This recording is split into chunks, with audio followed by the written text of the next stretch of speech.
Good evening, everyone, and welcome to the Kodiak Island Borough Assembly work session. We are in the Assembly chambers. It is Tuesday, November 22nd, 2022. It is 6:30 p.m. We'll start our meeting tonight with citizens' comments, and while the mass amount of people get up for citizen comments, just want to remind you that work sessions are informal meetings of the Assembly where Assembly members review the upcoming regular meeting agenda packet and seek or receive information from staff. Although additional items not listed on the work session agenda are discussed when introduced by the mayor, assembly, or staff, no formal action is taken at work sessions, and items that require formal assembly action are placed on regular assembly meeting agendas. If you'd like to call in tonight, the phone number is 1-907-486-3231, or you can use our toll-free number 1-855-492-9202. Please remember that your comments are limited to 3 minutes per speaker. Address the body as a whole, and if you are calling in, please remember to turn off your listening device to avoid feedback. You are now answering a call from the queue. Good evening. This is the Kodiak Island Borough work session, although the clerk was going to say that at the same time. We're ready for your comment.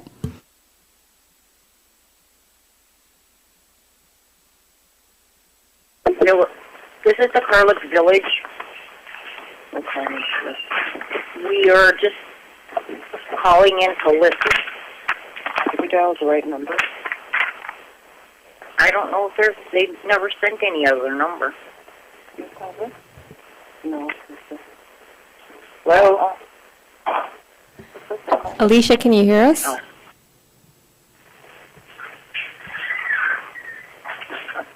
Let's see, hang up and dial the other number.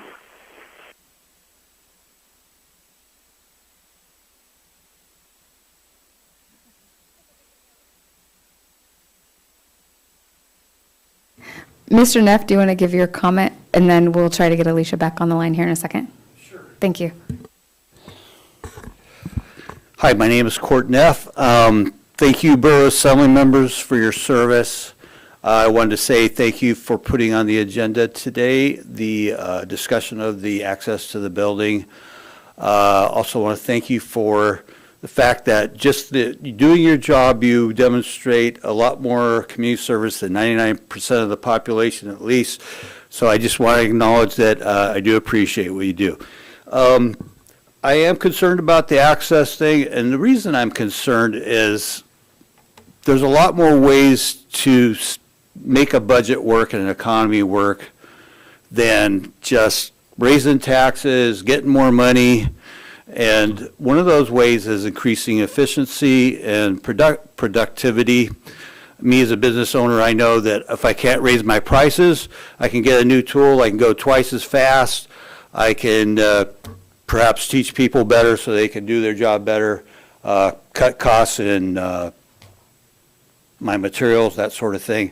So I see this as an opportunity, the access thing, to increase efficiency and productivity. Now, I'm open to the fact that possibility that I may be wrong about that, but I just haven't been able to see that it's the safety factor I've heard is the reason, is really something that justifies that extra cost that I see being put into place with the way things have been handled lately, with people having to walk back and forth that time that's being used. Potentially that and a person there, that little Filipino young lady, bless her heart, I just don't think she'd stop anybody that was a serious threat at the door. I may be wrong, maybe she's a kung fu expert, a lot tougher than she looks. But anyways, that is something I think that could be changed. It's my personal opinion. I know that's up to you guys to discuss and find out what's the best move on that, and I respect that. And appreciate your work. I think that's all I have. Thank you, Mr. Neff.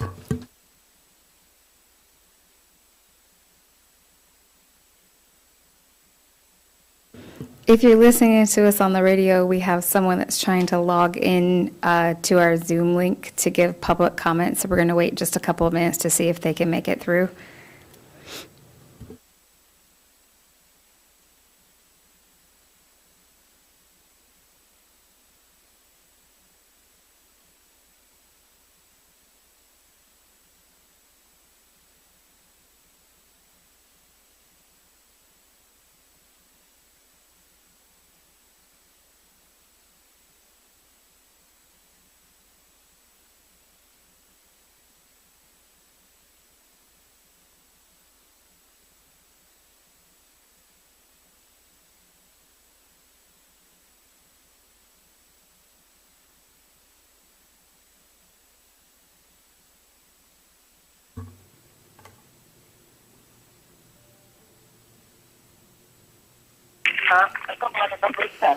Yeah.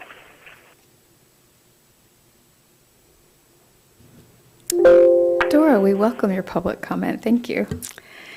So, I wasn't going to say anything, and I will probably be spoken to about it later. But if you want to talk about staff efficiency, I have seen a large increase in efficiency in our department by having the reception counter out front. We have a paid cashier. We've always had a paid cashier.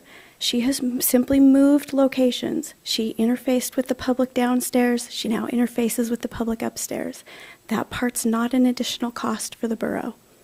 So I have detailed stuff on my desk that isn't, I mean, everything's public, but there are parts of it that probably aren't as public as others.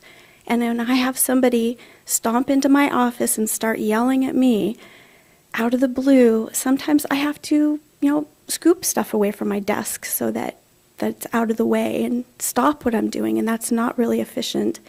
Not to say that they can't talk to us. They can certainly come to the counter just like they used to come to the counter at the cashier's office downstairs, and somebody would come and speak to them. I don't see it's any different than what we had before, for the borough side anyway. I think there's a lot of upset about the city's reduction in hours and their availability, but that's not the borough's issue. The borough always has somebody there to talk to them. And like I said, the cashier has always greeted the public downstairs. Now she greets the public upstairs. So, thank you. Thank you, Dora. Alicia, can you hear us?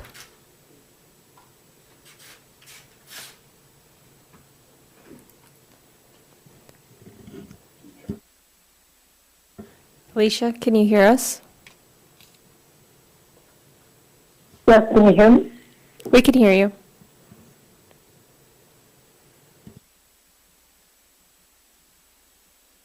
Do you have people from Kodiak on the phone? I'm not on that phone line.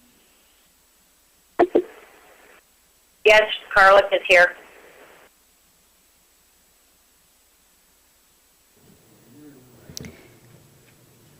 We can hear both of you if you'd like Can to. you guys hear us? Yes, we can. If you'd like to give comment, now is your chance to do so.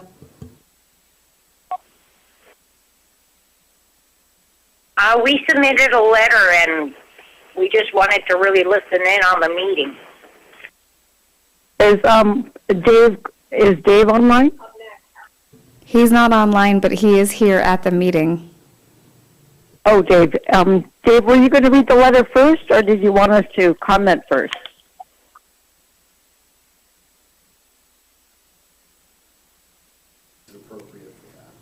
We can go ahead and read the letter now since we have connectivity with them now, in the event that we would lose it before we get to that part in the agenda.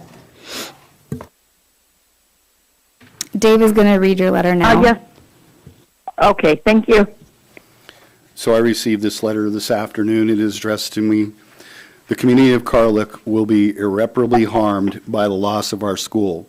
The school is our library, community center, gym, theater, indoor playground, sports venue, emergency shelter, hotel, pandemic headquarters, and our only place to gather.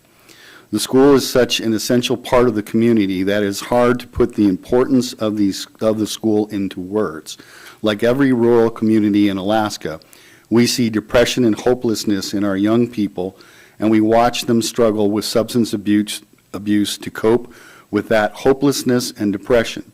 We need to be creating more for people to live happy and complete lives, not taking away the only community gathering place. The loss of the school will remove all of the hope left here. Without the school, we have absolutely no resources. How can we encourage people to remain here or return here? It likely will be the end of our community. While it is true that COVID taught the world that distance education was possible, we also began to understand the danger of isolation, of being alone, and of being unprepared. Without the essential community space provided by the school, Kodiak will struggle to survive. The school is the heart of our community. Like other remote Alaskan villages, our community has limited resources. We have family, our rich culture, subsistence activities, and unique traditions, but we have little in comparison to almost any other community in the developed world.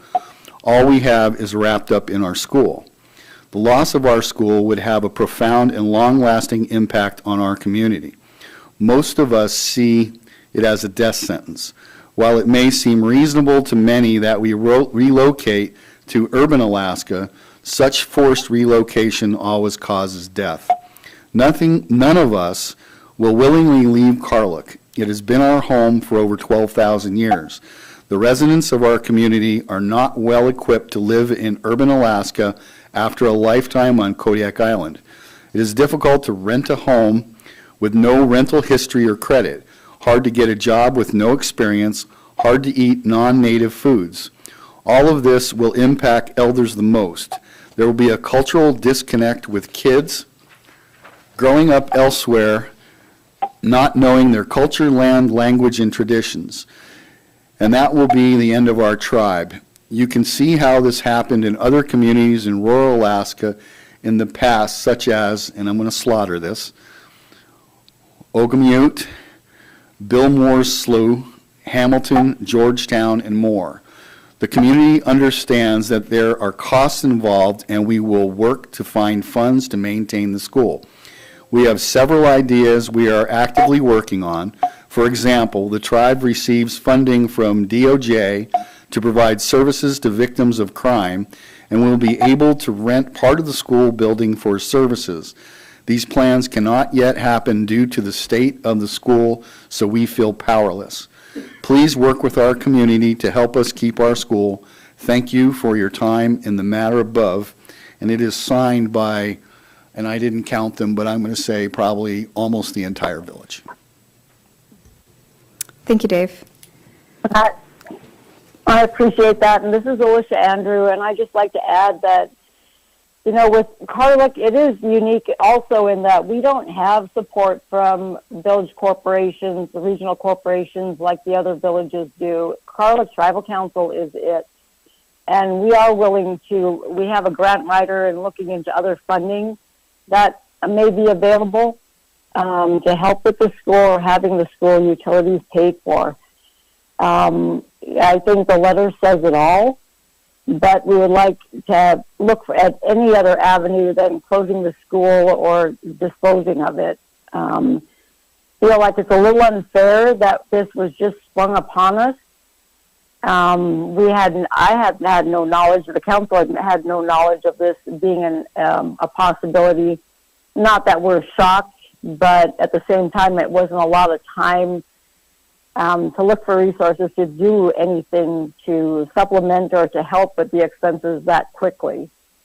We would just like it to be reconsidered and not dispose of the school. You know, we do have, and we have been working on 3 homes trying to get them renovated so that we could have family move out there. And we ended up with a material list that, you know, the pandemic, all kinds of excuses, and had to go and cancel that after a year of waiting for the supplies, hoping to have supplies readily available this spring to have those houses up and available for our families to move out there. And we do have people interested. We just didn't have housing. Thank you.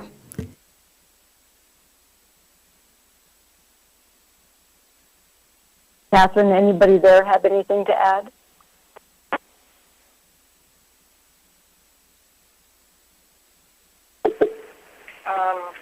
I don't think so. I think the letter says it all, and what you put in, just what you just said. Thank you very much for calling in tonight, and that is on our agenda, the 3rd item in letter C. So hopefully you guys will still be in contact and you can hear the discussion around that school. Thank you. Thank you. Seema. Thank you. Thank you. That's why I figure it's just as easy for 2 of us to get in trouble. I, too, would like to say that it is really important for my staff and I to keep the person up front. Our production has gone up amazingly. I mean, we get more done without having people come through the building. And I'm not trying to say that people do it willy-nilly, but kinda they do. They'll go through the building, hey, is this where I need to be? Production stops when we have to get somebody to another office. Production stops when and it's for the whole office. It's not just one person that it stops for when people are walking through the building. They don't know where they're supposed to be, or they just come in during their lunch hours to say hi to their friends. So, I, as the assessing director, would really appreciate if we kept the front desk and restrained people from coming in. Thank you. Thank you, Seema. Not seeing any other public comment, we'll move on to our agenda items. The first thing on the agenda tonight is to discuss the state legislative CIP priority list. You will see the Assembly got an email from Mr. Smiley breaking down the projects that were on there into various groups. Would you like to start the discussion, Mr. Smiley? Yeah, I just wanted to divide it into a way that was repeatable.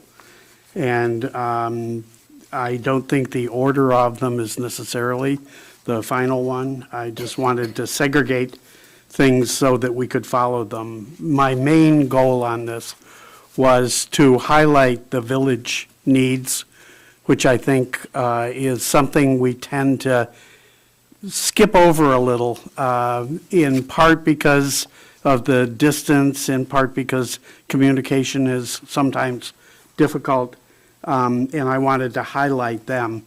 On the other hand, the other philosophical point I thought was that I wanted to order them, at least in part, in terms of the greatest number of people that are going to be affected by potentially this funding. So I ordered them first as health and safety. There are two projects listed under this. The first one is the sterilization and boiler. I have no idea what the real amount was, so I put $1 million down, figuring you could probably do it for that or a little less. The second one is the design for the KCHC expansion. Under schools, I just have two. There is a 6-year plan from the school district for school improvements, a CIP list from them. I took 2 of them from this. The first is the East and North Star roof design, and then the North Star safe pathways. Under greatest impact, the service area road improvement and paving for $9 million. I'm not sure what that number is going to be, but it has to be more than that, I would think. And the drainage at Kodiak Highway and Sargent Creek, because a lot of people pass through that. Then on the village projects, the Kodiak School HVAC controls is from the last year on the school district CIP list. I think it's, what year is it? The next one. So I can't remember what year, but it's like 2025 or something like that. Then the rest of these, I picked one from each of the villages and included the Kodiak one because there wasn't one from Kodiak, so I stole it from the school board's list. Then the Carlick sewer upgrade, Larson Bay water distribution, Old Harbor septic tank replacement, Uzinki electrical distribution system, and Port Lions state route improvement design. I just picked these. I'm not wedded to any of them. There are probably more important projects in each one of the villages. And I do think, especially in light of the comments from Carlick tonight, there's need for grant writing in these communities, and we have to find a way to facilitate that. Perhaps requires some help from the borough on that. Then in the less impact projects, the Sargent Creek Community Playground, Port Lions Water and Sewer, Chiniak Highway paving and Anton Larson Road extension. I also produce a list of potential CIP projects, which I derive from a number of different sources, and you could peruse them, but there's quite a few of them there. I don't think we have any dearth of projects to put on the list. I personally think it's counterproductive to put too many on, to ask for too much. I don't think that works. I think what Mr. Hickey told us was that you want to have a distribution of some that are less expensive, some that are middle expensive, and some that are really expensive, depending on what the state has in terms of funds available to support these projects. So that's the rationale for them, and I'm done. Thank you. Is there any comments? Jared? I like this list that Scott Smiley came up with. My list was actually very similar, so that's why I didn't send mine out. The only difference, there are just a couple of differences.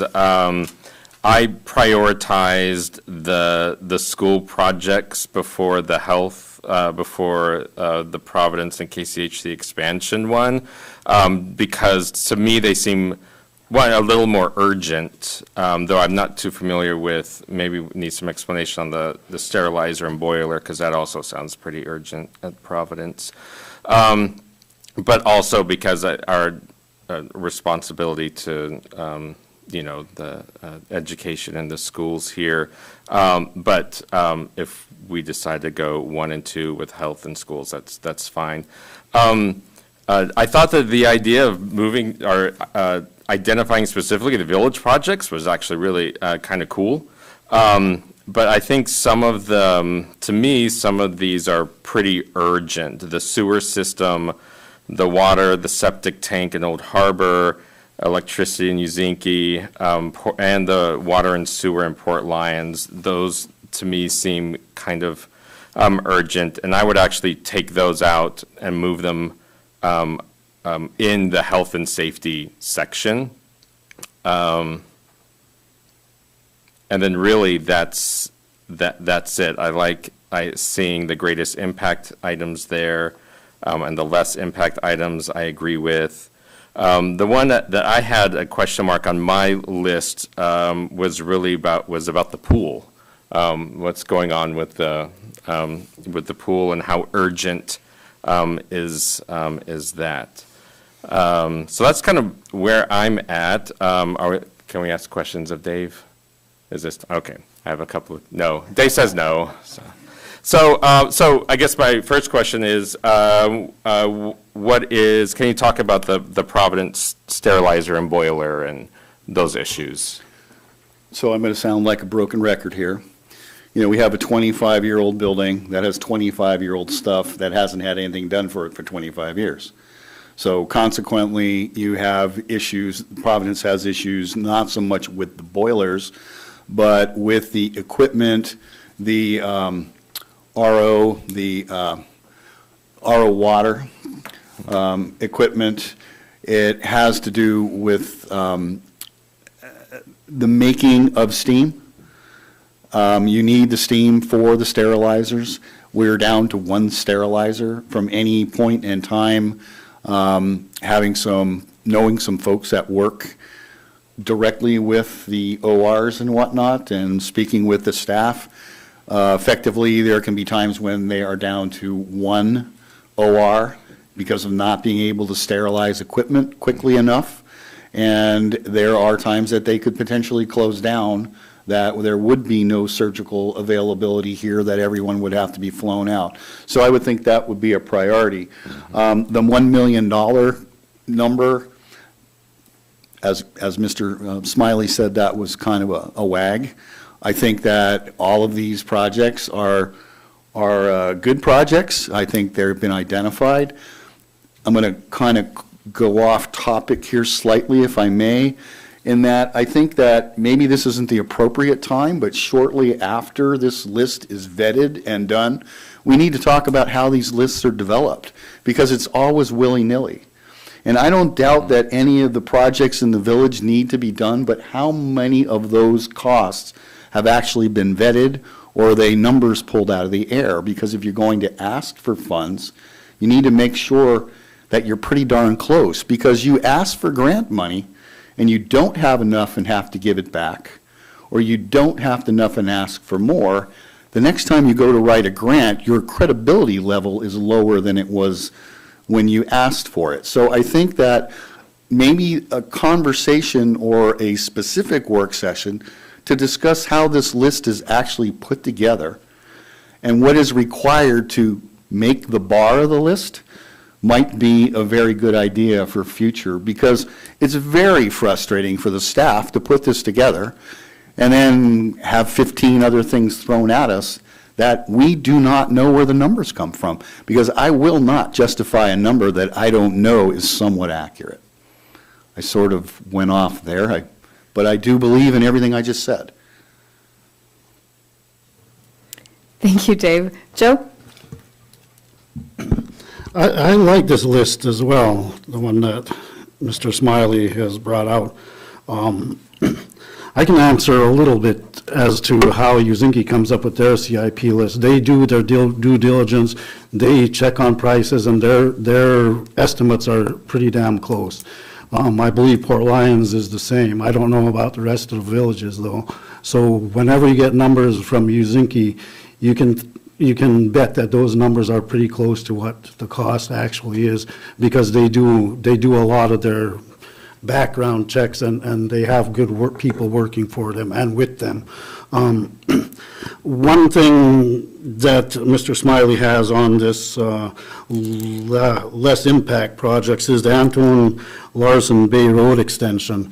The original intent for that was to be a safety feature for fishermen and the villages on this side of the island, in case there were emergencies during the winter when they can't fly in or get a boat in, they could go to Antone's and go that way. But what it was made for was for wintertime, because in the wintertime, the float that's there now is iced in and you can't get in there. So the idea was to get them to ice-free water where if there was an emergency, they can bring them in. This has been on the radar for a long time. There's been a lot of money put into it. It's getting done. There is actual movement on this. So I would like it to be higher, and it should be in this health and safety as well. But otherwise, I think I agree with this list as the way Mr. Smiley has it. So that's where I'm at right now. Thank you, Joe. Larry? Just a number of comments, and I really appreciate Dave's comments, and I certainly agree with what you've said. Just a few points. I feel more comfortable, and I realize that a lot of times we don't hear back from whatever governmental structure is in the villages, that they pick those priorities instead of us picking one, that the village should pick what is most important to them before we pull one out of the, but I do appreciate what Scott was doing, and I think it's what we're talking about here. I also think that this list is more political than reality, in that sometimes you need to list projects because they have the greatest chance of being funded, not because they're the most important. If you don't fund them, then it's taken as, well, you don't care. So they do have a lot of meaning by what you don't put in them or how you prioritize them, because it gives people with limited amounts of money an excuse not to do something. So I think that has to be important. And where that comes in is what Joe was just saying about the road. If we say it's not important, then the funding sources that they're pursuing, which have nothing to do with the state, will say it's not important to the community. So sometimes we have to put something higher up on the list so that it will have meaning to somebody else who will give them the money.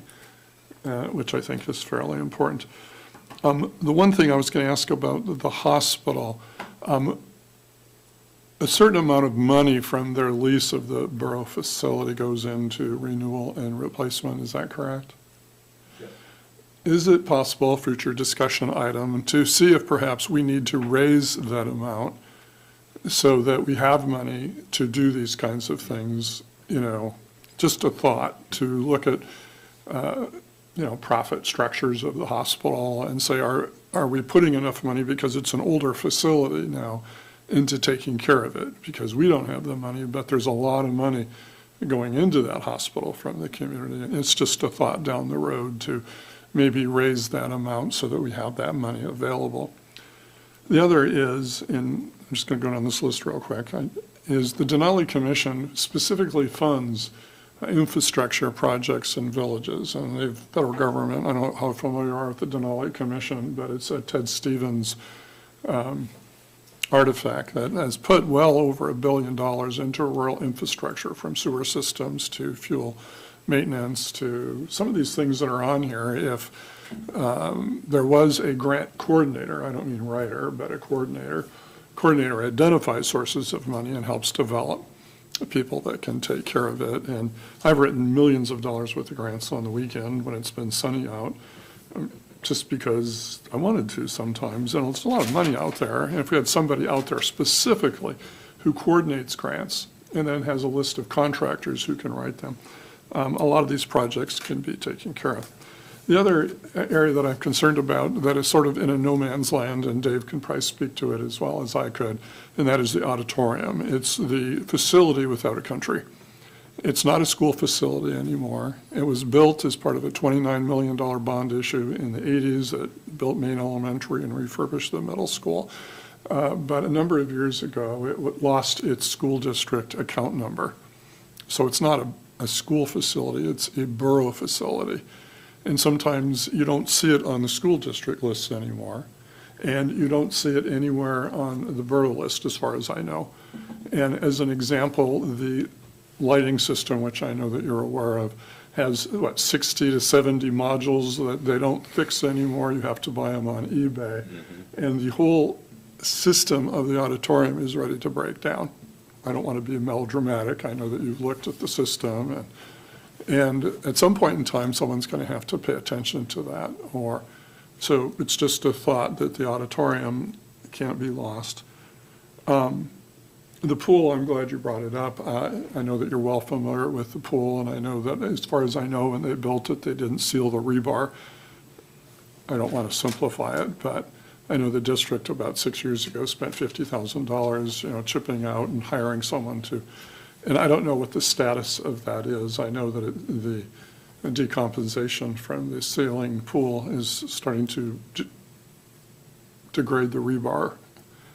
And at some point in time, and I don't know if that's been professionally evaluated, but you do, that the pool could break down completely and have to shut down at some point in time without major repairs. And again, I'm not trying to be melodramatic because I haven't really followed it for a while, but it's something that we may have to take a look at. I like the list. I wish the villages had their own priorities. Let's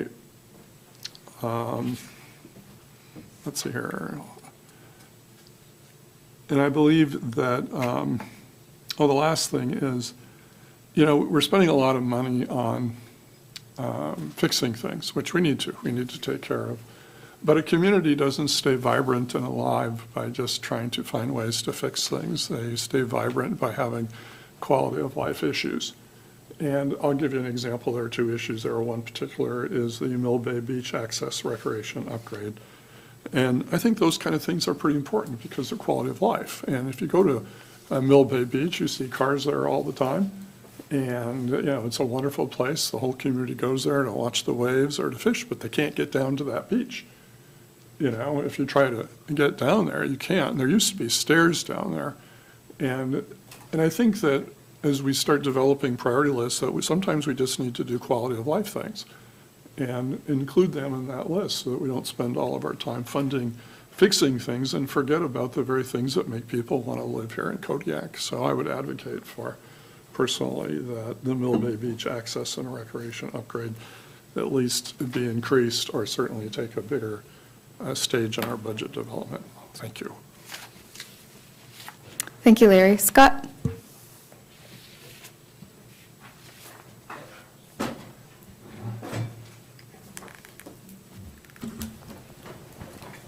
Thank you. Few comments I'd like to make is, one, we talk about the KCHC expansion design of 1.2 million, but if we're going to be looking at, we haven't come up with any schematic design to have any idea what we're going to design, and as to how that relates to the hospital. So I think specifically it's problematic at this point on there, in the way it's listed. And that needs to be changed. The issue Jared brought up about moving some of the village projects under health and safety I don't think that's a bad idea at all either. But what I'm not sure is whether, Scott's, in your list, are you the less impact ones where you talk about Mill Bay Beach, Sargent Creek Community Playground and Basketball Court, Anton Larson Dock, launch ramp and parking improvements, the West Resnoff Drive pedestrian improvements, and the Mission Road. Are you proposing to eliminate those off of the list? No, I took those principally off the Planning and Zoning Commission's list. And I didn't know how to categorize them. They're just there because I'm not totally informed about them, except for the one Mission Road. I thought that might be a city project. It is a city project, Yeah. but that is the borough, just like the other cities. Port Lions City, Old Harbor City. Okay. So the idea was to include one project from each of the cities on there. Just the city of Kodiak has the largest population within the borough, so that's why the dollar amount is higher there. But that is one of their priorities, and I think it needs to be ranked up there. The West Resnoff Drive pedestrian improvements is primarily out there by Russian River and Sargent River. It's part of the problem that troopers are running into every spring and fall when the bears are out and traffic is stopped and they're called and issuing citations and that. It's a severe safety problem out there. So I think that needs to be on there along with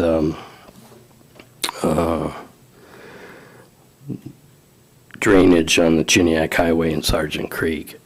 That's, it's right in that vicinity. Yeah, I made that second list as things other than what we're going to deal with this year. So if you want to add them to this year. I think they need to be added to this year's what I'm trying to say here. Along with the Anton Larson Dock ramp, I've had an awful lot of people contact me about the use because I've used it extensively out there in the past also. Hearing complaints about people parking and leaving stuff there, of which we, the borough, are going to have to go out there and remove some stuff here. I figure by this spring, this is something that we can work on over the winter. It's not going to happen because winter is here. But it's the dock that was put in out there and also part of the parking improvements were paid for with sport fish money. That was the biggest part of it. And there's a lot of sport fishing and hunting that takes place out of there. So I think it's important. It also services a lot of the outlying area on that side of the island. There, I can't just say Uzinki and Port Lions. It's part of a Fognac and Raspberry and the different lodges and people that live remotely. It's tremendous there. Anyway, I'd like to see the city, 20 million on the city, because like I said, it's something from each of the cities. And the West Reznov improvements tied in with the Sergeant Creek area, because the intent is Sergeant Creek and Russian River, Antone, and then the playground out there at Bell's Flats and Mill Bay Beach, like Larry said, on there. So, thank you.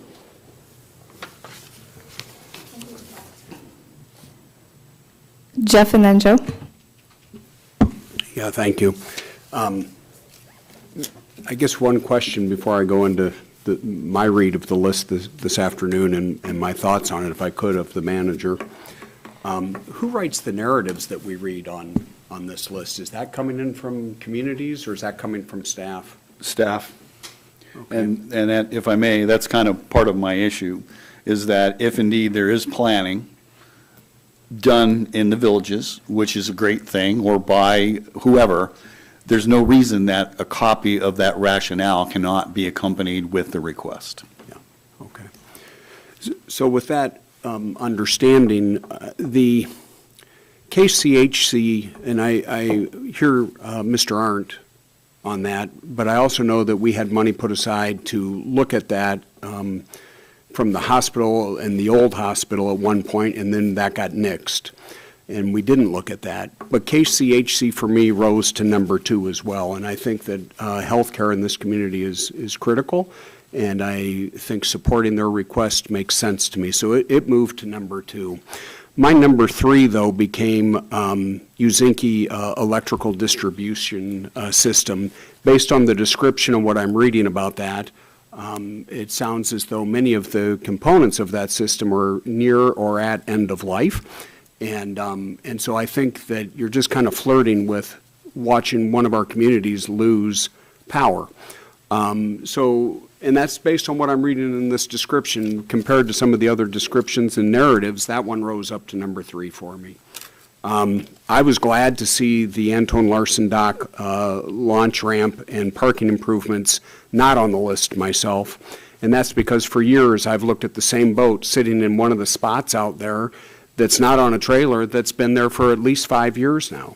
I've seen broken down trailers that have been there just as long, or abandoned vehicles that have been there just as long.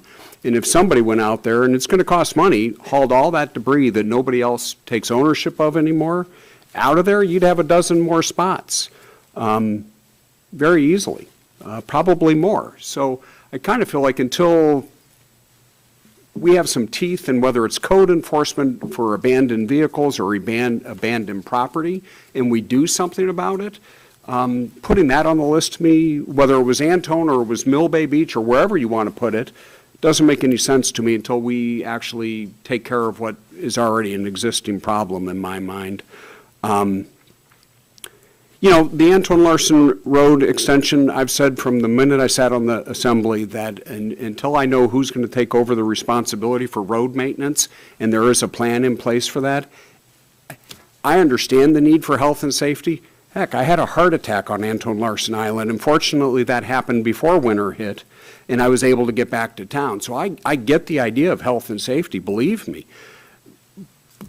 But I also have pulled countless people out of ditches, off the road, lent them my snow chains so that they can get off that pass in the winter because their vehicles are not equipped to go down that road. So adding another 2.5 miles that may allow access, that's great. Like, I'm all in favor of that, right? It's going to benefit me. It'll benefit some of my neighbors out there. But until I know somebody's going to actually take over the responsibility of road maintenance for it, I think we're just adding and compounding the problem. So I have concerns about that, and I still haven't had a concrete answer as to we are going to take over the responsibility of this. It's going to become a priority, and they removed the signs that say this is not a maintained road, hazardous travel in the winter months. So, and that sign's there, and it's been there for years. So I do think that that's important. That benefits the whole side of the island. It benefits Port Bailey. It benefits, as you said, Afognak, Uzinki, Port. It benefits all of those remote outlying areas. But there's got to be a plan for are we going to have regular maintenance? Because I'd hate for people to get to the end of that road, wherever the end of the road may be, and then be stuck. Because I think that's far worse, being stuck in your vehicle or in your boat, sitting in that bay, versus being in your home or in your community where you have some access to medical help while you're awaiting transport. So I think it's just something to consider. Where you want to put that on the list doesn't matter to me. But I will continue to say that I think there needs to be a comprehensive plan for the maintenance of that road in the winter months if it's going to become a high priority. I think that's all I had. Oh, except I did have one other question. As I was reading through for, I guess it's in one of our resolutions that we'll discuss later, Resolution 2317, which was the grant for LATCF, and I don't remember what the acronym stands for at the moment, but looking at that, and it had examples of money that could be used for infrastructure. Could any of that funding be used for any of some of these projects in our outlining areas, whether it be Port Lions Water and Sewer or the Uzinki electrical grid or Old Harbor projects? Is that money that could be allocated towards those projects? Should they not be funded on the CIP list? Yes, however, yes, let's just leave it at that for right now.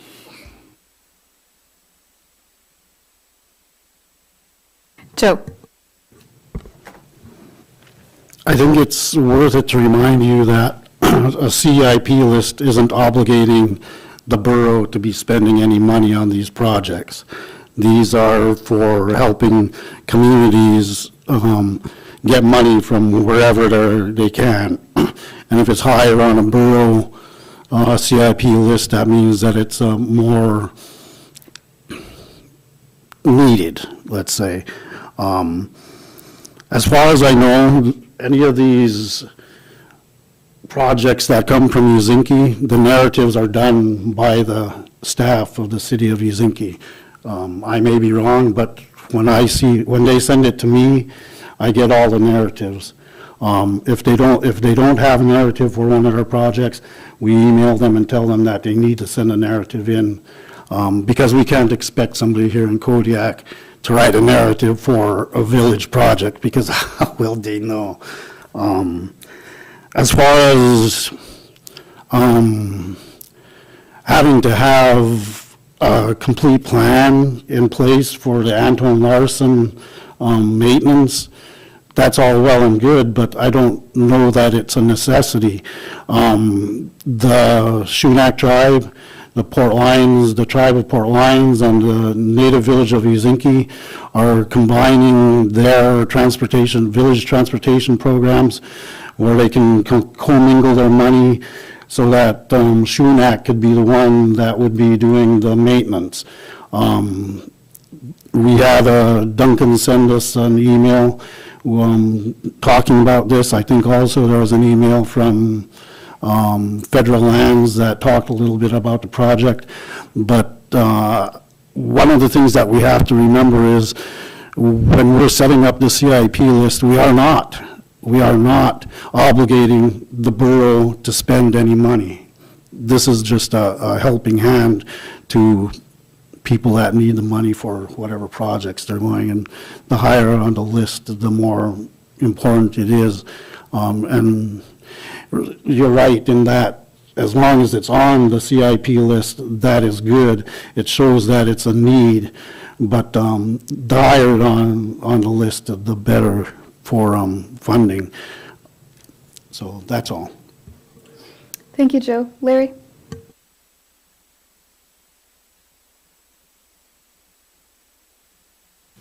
Thank you. Money in Alaska is going to be very, very tight. And because of the deficits in Matsu, Anchorage, Fairbanks, Kenai, and schools, there's going to be a lot of pressure to utilize the limited state money to try to fill that gap. That's just a reality. It's finally hit the boiler.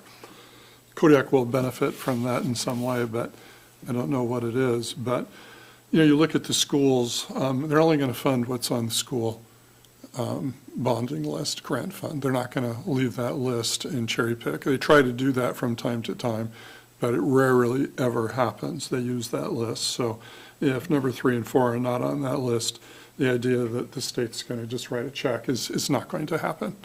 It's just wishful thinking. They don't do that anymore. It used to be that way where they would provide funds to senators at a certain amount and legislators for a certain amount, and they could use them any way they wanted. They don't do that anymore. The state is firmly committed to their bond list, and I think Dave indicated that the only thing that we had on that bond list were pretty far down the list. They are, what were they, Dave? What projects or what numbers? What projects and their number? I believe. Excuse me? Thank you. Joe.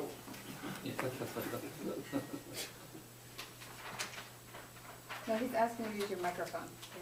Yes, I understand. The project was,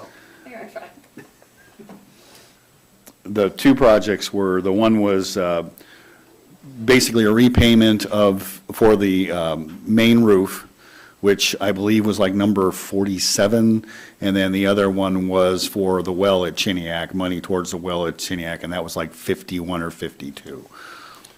So every year, the district puts together a list of the projects that they need funding for, and they're rated in Juneau, all the districts in the state, and they get a list, and that's the list that they operate from. And, you wonder why you look at the list of projects and you look at the Peterson need where you have leaky roofs and all kinds of things, and it doesn't even show up on the list, and that's because we take care of our buildings, and you end up on the list by having really bad fire life safety issues. But then you see a security upgrade at an elementary school, which, or whatever, above us are at number 3 or 4. In any case, so we can put those on the list, but I don't believe we're going to see any money. Now, the areas that we might see some money for are the drainage, Kodiak Highway and Sargent Creek, because we can tap into federal highway money, which is almost all the money that comes into road maintenance in Alaska. Then you have to meet federal guidelines, so that might sneak in there. The village projects, actually, through other sources, I believe if they had a coordinator and were able to access funds, which are substantial, a lot of these projects could be taken care of. But as our villages get smaller and smaller and money gets tighter and tighter, it's harder to develop the expertise to, find, locate, and obtain that money. I'm not saying not. So when you get right, and so that's why I like the KCHC expansion. I certainly agree with what Scott said. It resonates, in terms of not having a plan, but you have to start somewhere. And the money to build this facility, which someone said is $25 million or something like that, is only going to come from the feds. The state doesn't have that money. And so the way you get federal money is you start the planning and you start that process. And if we don't think it's important, they're not going to think it's important. So that's the political aspect of having that there. I believe we do need to have the school projects. I don't believe that it will make a difference, but we have to say that we have specific needs in our schools and a lot more than that. In fact, I wouldn't mind putting all of them on there because it sends a message to the state, or at least 10 of them, that we have a problem with funding schools, even if they're not going to do it. So,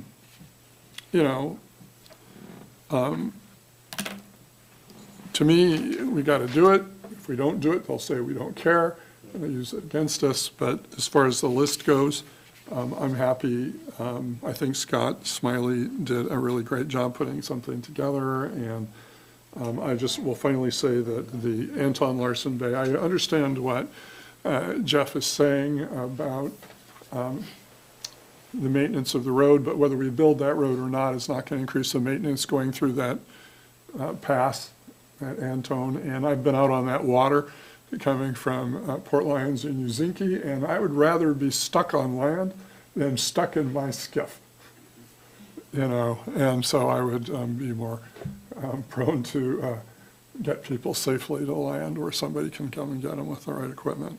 Thank you. And thank you to Scott for working on that list. Scott, You're welcome. full circle, back to you, sir.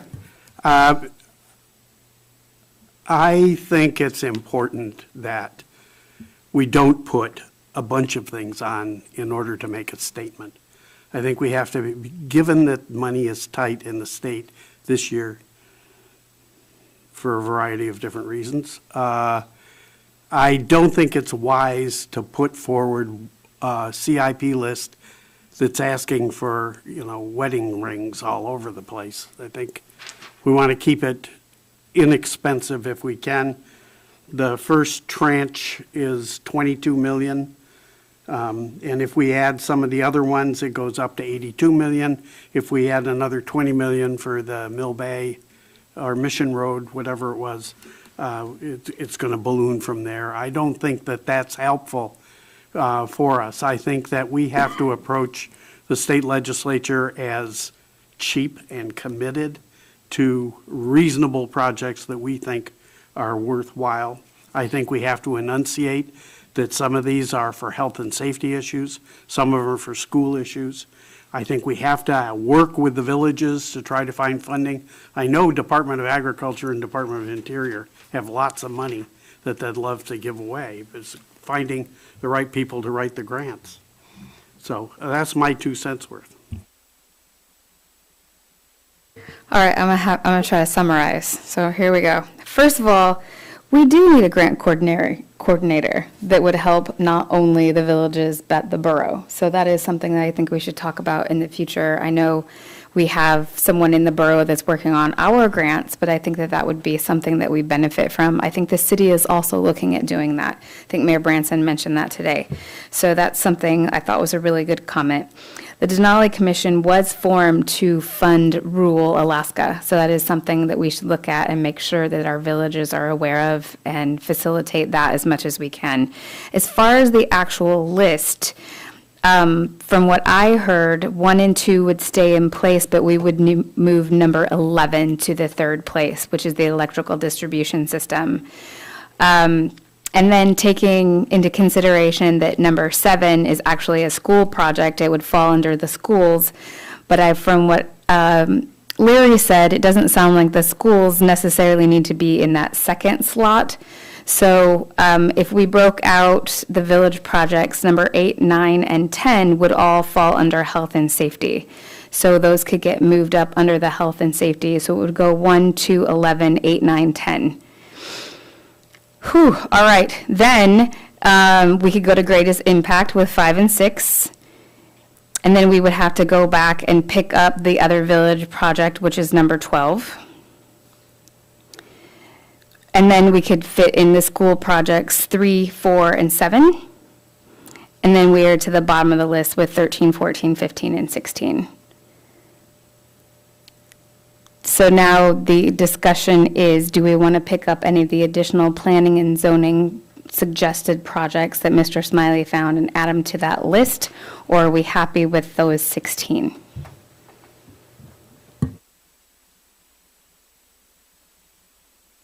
Joe. I think I agree, excuse me, I think I agree with Mr. Smiley in that there should be a limit to the number, and I think 20 is a good number, so we could add 4 more.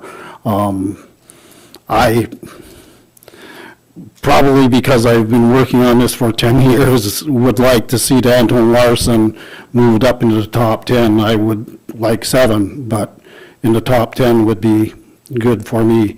Otherwise, that's the only ask I have. I think that adding 4 more, making it 20 would be good. Thank you, Joe. Jeff? Well, I was kind of thinking the opposite direction and saying, is there a way to scale it back to an even dozen? And not add more to it, but scale it back. But I don't have a suggestion as to how I would go about scaling it back based on what I see on this list of 16. Conveniently, Mr. Smiley has given us 12 on the top and then just 4 more on the bottom. So if 12 is the magic number, we just stop at the first subtotal.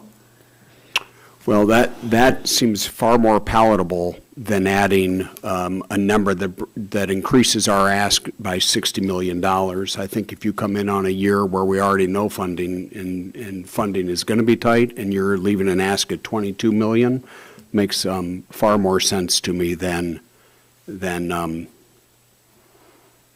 increasing it by 60. So I'd be inclined to leave it at 12. Larry?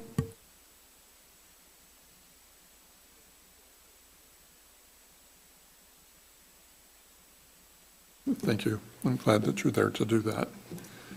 I'm your Huckleberry.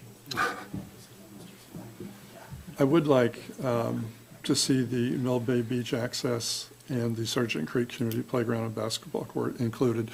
And the reason I do is, one is they're small amounts. Yeah. And they're easy to fund by the state, and they're just kind of thing that we actually could pick up in a small capital budget, and they're worthwhile in itself.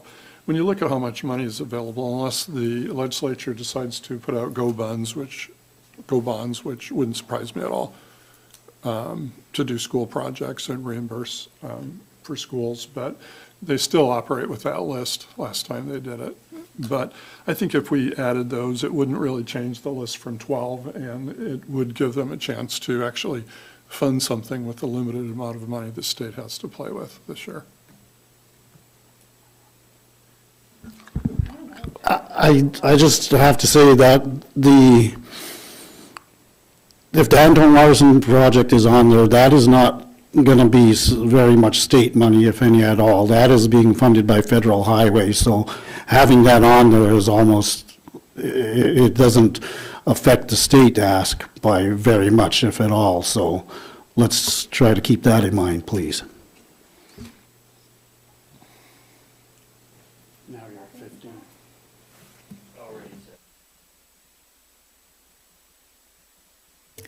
So is there anyone who disagrees with adding the two projects that Larry has mentioned? It puts us up to 14. And then we have Joe obviously strongly wants that Anton Larson extension, but I think that Mr. Smith makes a good point weighing against if it did get extended, we still aren't clear to get there. So until that state maintenance program moves that from the tier that it's at up to a higher priority for getting cleared, even if there was an extension, we still can't get there in the winter. So, Jeff? So if a dozen isn't going to get it done, then hit it at 15, and I don't have a problem throwing Mill Bay Beach access or Sargent Creek on there for the amount of funding the ask is for, and move Anton Larson up, and you've got 15 to choose from. But if it's true that most of the funding for Anton Larson is going to be federal dollars, then if it just sits on our list, and it's not high up on that list, it's not the state looking at it, it's the feds looking at it. So I would be inclined to leave it and put it at number 15 and put the other two at 13 and 14. And I'm all right with that. Scott? I buy that. Well, Sargent Creek Community Playground is already at 13, although on one list it's 110,000 and another list it's 150, so we're just going to want to verify what that amount is if we're putting that in. Dave? $150,000 is not going to buy you a playground. We spent about $300,000, close to $300,000 on South Russian Creek, so I believe that is a low number, just so you're aware. Well, you can feel free to bump that up to something more reasonable. So if we leave that at 13, at 14, we would put in the Mill Bay Beach Access and Recreation Upgrade, and 15 would be the Anton Larson Bay Road Extension. Any objections? I prefer 20. That's your marching orders, except for Scott, who wants 20. But it looks like we're at 15 right now. So you're going to get with me after the meeting and make sure our order is correct? Yes, sir. Thank you very much. Does anyone need a break? I do. We're going to take a 5-minute break. We'll be back at 7:40.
All right, we're going to restart the work session. The next item of our agenda, we'll be discussing public access to the Borough building. As you heard in public comment tonight, there is some public opinion on whether or not we should have access to the building, but I also want to point out that that is something that we hire our manager to decide, and so what we talk about tonight and offer as input to him, the decision still lies in the hands with the interim manager at the end of the day. And when I talked to Dave about this earlier, it seems like there's no good decision. If you have the desk there and people are inconvenienced, then they say, then I'm spending too much time and I'm not getting what I need to be done. And then if you don't have the desk there and something were to happen, they're going to be like, well, why didn't you have something in place to keep the staff safe? So there's no perfect solution here. So we just wanted to bring this up. I've gotten emails, phone calls, in-person comments about this, and I know some of you have too, so it's appropriate to talk here tonight. But I just want to start it with saying that the Assembly is not going to direct Mr. Conrad to do things. We just want to discuss it in a public forum, get his opinion, get your opinions, and go on from there. So does anyone have any comments on the access to the building as it stands right now? Mr. Smith? Well, when I've come into the building and been greeted at the desk, I've gotten my needs met. It may take a couple of minutes for somebody to leave their office and walk up the hall to answer the question I had or to guide me back down to their office. But it hasn't been a problem for me to get my borough business taken care of or to pay my taxes or whatever I've come up to take care of. I appreciate that there's no additional cost associated with it, and I'm perfectly happy to sit back and allow the manager to make the decision as to what makes the most sense for the building. Thank you. Joe? I feel the same way whenever I come up here. I don't mind standing there and waiting, and generally the wait isn't too long. Many times I can get what I need brought to me. I don't have to go back. I think sometimes when people hear it's a safety thing, the first thing they think about is, oh, somebody's going to come in with a gun and shoot us or stab us. But the reason I got COVID was because my daughter goes to school, and I know there are a lot of people that don't believe that kids can get COVID and pass it on, but it does. And I think that's another safety feature that this here has, is to protect our employees. We are already short-staffed, and we can't afford to have people missing too many days of work as it is. And so I think it's just another layer of protection for everyone. So I'm fine as well. Thank you, Joe. Anyone else? Very quiet. Scott, I know you have words on this one.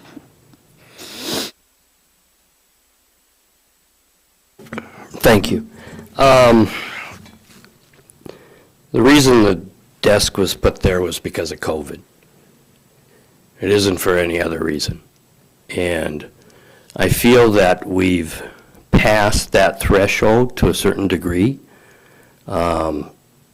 Number of cases are less and less, and basically more and more of the cases going around are the flu that I just got. But I'm in favor of removing it.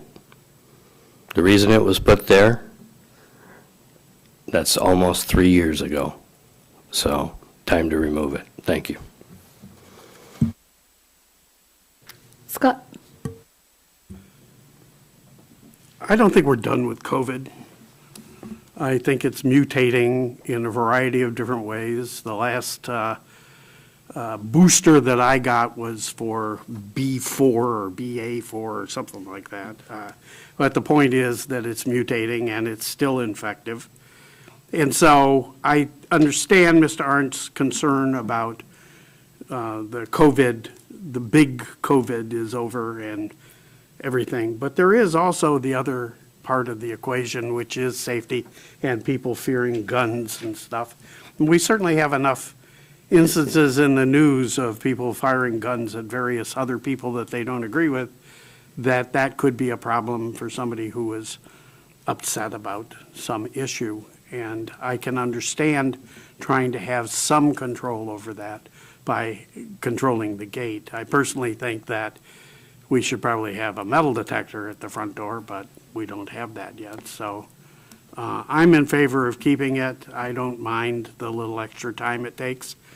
It's not a question of diminished efficiency, as some have said. I think that we countered that argument, so I'm all in favor of it at this point.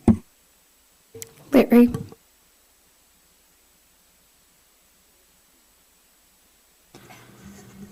Well, I certainly agree that it's a manager's decision. I believe Assemblyman Arndt is correct. It was originally instituted as a COVID mitigation. But I also believe that what staff found as they secured it is that they became more efficient to a certain extent. When they first implemented it, I would come to the door and they would call like the manager and they'd have to come and get me. And I would say, that seems like a waste of time. I know where I'm going. Let them know I'm on my way. If I don't show up there, you can send out the seals. But I think the real critical question is the public denied access by checking in at the door? And I don't believe they are. The two comments that we had from staff tonight, they didn't raise COVID as an issue. They raised efficiency as a reason to keep it, trying to get things done. I know that when I used to access P&Z, as many years ago, they had a lot of people there. They don't anymore. And I think that it's just a matter of efficiency. I believe the school district is locked up because that's a direct entrance to Kodiak High School. So that's the problem there, and they lock up their buildings for obvious reasons. But I certainly support the manager. If people said that it was blocking access to governmental services, I would have a completely different point of view on it, but I haven't heard that. So.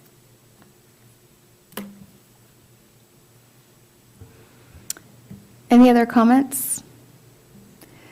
The one thing that I'm going to play devil's advocate because that's what everyone who called me wanted me to do. So the one thing that I was asked to point out was that the community is the reason that our staff has their jobs, and so having access to them is very important to them. So if I think the locking of the outside doors to keep traffic just coming in any door at any time has been a really strong decision and has ended having just random people roaming through the building.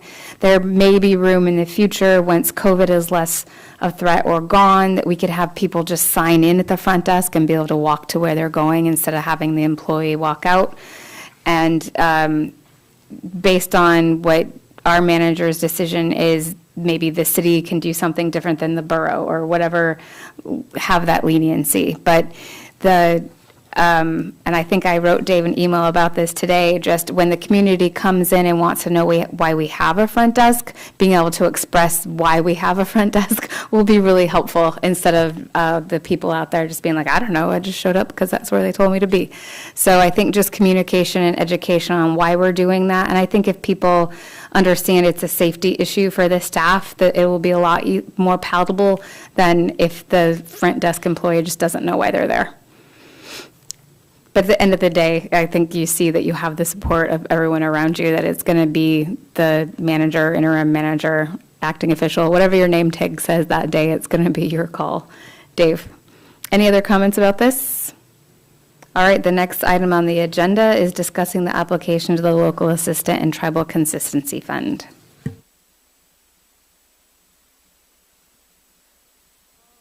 Sorry if everyone is still listening for the Carlick School. I skipped right over it. We're going to discuss the Carlick School disposition.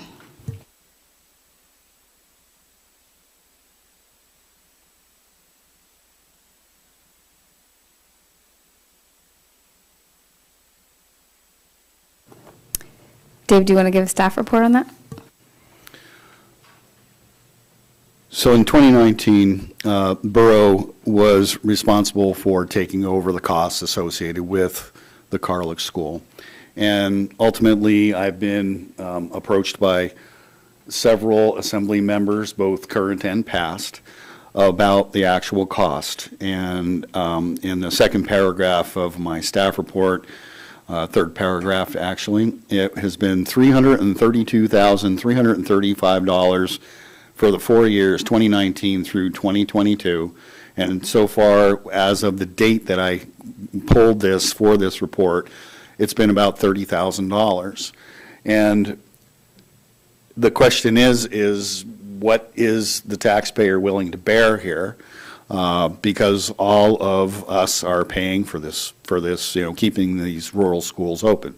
We have, last week you approved a measure to transfer the school at Larson Bay to the native village of Larson Bay. I was just, as an update, going to go out there and meet with those folks and compile a list of repairs.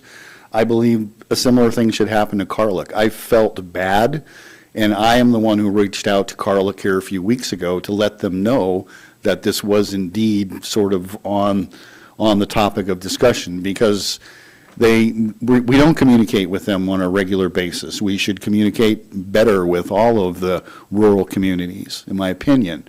It would have been unfair to have this conversation without them having the knowledge that this discussion was coming up. But what it comes down to is that if you look at ratios of cost, it's up to this assembly to decide what is the cost. What cost are you willing to bear to keep this facility open? And they have written an eloquent letter. They have put their opinion forward. Until I asked that, they never have. So now you know where they stand, and you know how they feel about that facility. And I don't know how many of you have been in Carlick, but it's literally the largest facility they have. We have allowed them to use it for when the medical folks come up with the National Guard and whatnot, they stay there. If I believe there's a big GCI project out there, they stayed in the school. Ultimately, again, you need to direct staff. It's your decision what happens with this school and with the dispersion of tax dollars to pay for it, if that's what you choose to do. Thank you, Dave. Assembly discussion? Scott and then Larry. Do you have a guess, if we fixed everything on the building and handed it over to them, how much would it cost a year to maintain the building? I think there's several $100,000 of repairs that need to be made to that building because it has not had good maintenance over the years. I believe that, I believe Chiniak, Carlick, and Akiak, if I'm not mistaken, are identical buildings. They're all built in the same vintage. I'm sure the award-winning designs could be redesigned for more efficiency. The problem is, when you're paying $7 a gallon for fuel oil, it's hard for me to predict what it's going to cost to heat that building. And my crystal ball as far as how cold will it be this winter, and Carlick is, quite a blowhole. I mean, they're exposed to the Shelikoff Strait. There's not a lot blocking that place. So could you increase the efficiency? Yeah. If you were really wanting to increase the efficiency, I'd tear it down and build a new building that was energy efficient, because this building's 20-plus years old. Thank you. Larry? It was an eloquent letter, and what I would hope would happen is that the decision makers in Carlick, in the borough, and perhaps politicians at the federal level and at some of the corporate level could sit down and see what they could come up with to maintain the facility.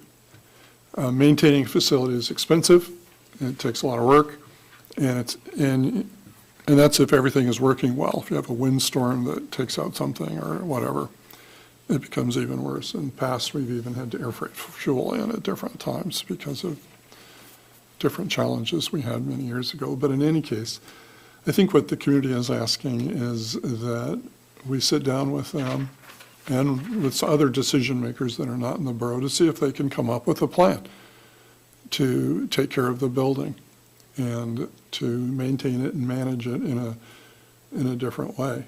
And I think we want to give them time to do that. And it appears from what I've heard from Dave's reports before with the state, that any kind of transfer to the state is going to take a long time, unless I misunderstood what you were saying, and expensive. And so it might be time just to see to accept their invitation to sit down and see if we can find other sources of money to maintain the building as a school for the community. Dave? One thing that is not on here is Jenna and I had a sit down with ADEC last week. And basically, I think where ADEC is going to go, because there were actually 4 fuel tanks throughout the life of that school associated with the school and or the generator building that had leaks, and they were identified, they were cleaned to the plan that was developed by the borough subcontractor. I've heard that ADEC changed their mind. They did not change their mind. They looked at the evidence that is there, and one of the items that was never requested or demanded, unfortunately, was monitoring wells that are downhill of the facility. I believe that ultimately the ADEC will require the borough to go out and probably drill 2, if not 3, monitoring wells. And this is because of suspicion of contamination to groundwater. So I think that is going to be what the borough is going to be required to perform to finalize. But I also believe that there will be something placed on the deed, an environmental statement or something that will be required on the deed, that the borough does own the land. However, if the borough decides to give the building back to the school, the state, which is ultimately where it would go, I have the number of the folks from Department of Commerce, that they have spoken with the DEC representative that Jen and I met with. It sounds to me like they, because of the remoteness of this facility, would be more than willing to transfer that to the local entity, whether that be the borough back to the borough or back to the borough to transfer to the village of Carlick. Joe? I agree with Mr. Ludo's suggestion that we do talk with these guys to find out a way that we can transfer this to Carlick. That's quite a bit of money to be paying out for that. I think that it would help the village. Being the person I am, the history, my heritage of forced assimilation, that almost sounds like what would happen if they lose that village, if they lose that school and they have to leave that town. They're right. There will be deaths. People will die of sadness, and just the change of the diet alone is going to be a shock to their bodies. I mean, when you live a subsistence lifestyle and then all of a sudden you move into a city where they're eating all of these foods full of preservatives, our bodies are not made for that. That's one of the reasons that Native people struggle so much in America, is because we're eating and drinking things that our bodies were not ever made to use. So I think that keeping them there, helping to keep them there, is the best thing that we can do, and we need to find a way to make that happen. Scott? Thank you. A lot of what they say in the letter here is very accurate, and I've contended over the 40 years that I've been involved in borough government that the schools are the lifeblood of all of the communities. And the unfortunate part is Carlock lost their school 4.5 years ago. Now, years ago they lost it, and when they couldn't get the students, the school was boarded up. It was closed, shut down completely.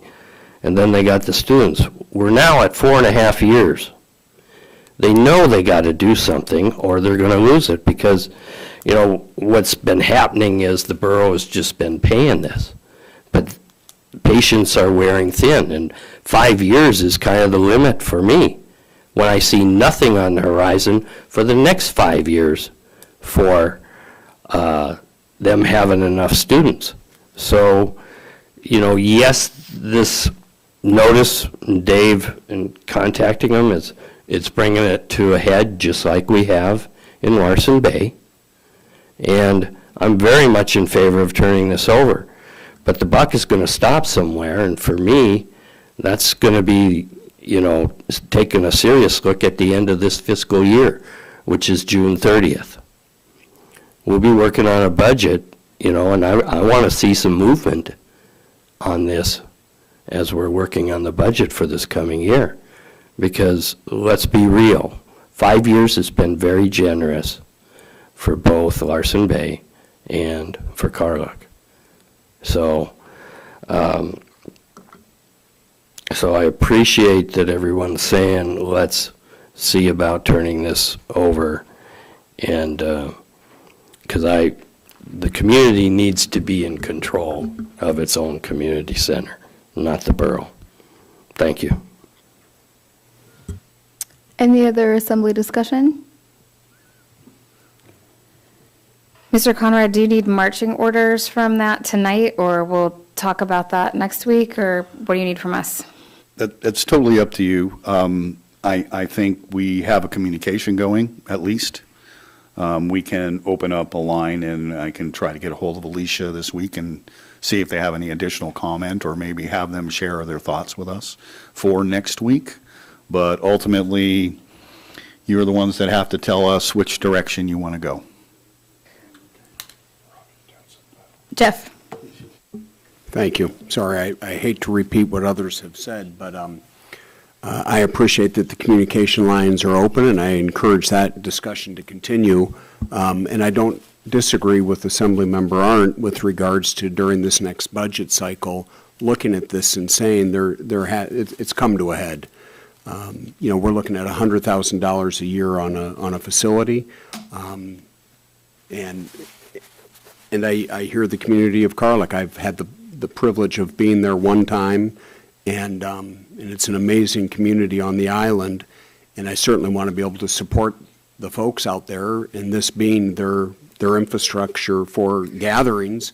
But we've got to figure out a way to look at the costs, and how do we share those costs, or how do we turn those costs over to somebody other than it relying on all of the taxpayers in the borough. So I would certainly encourage the communication and encourage the idea of us looking at June 30 as being a time to say we need to do something.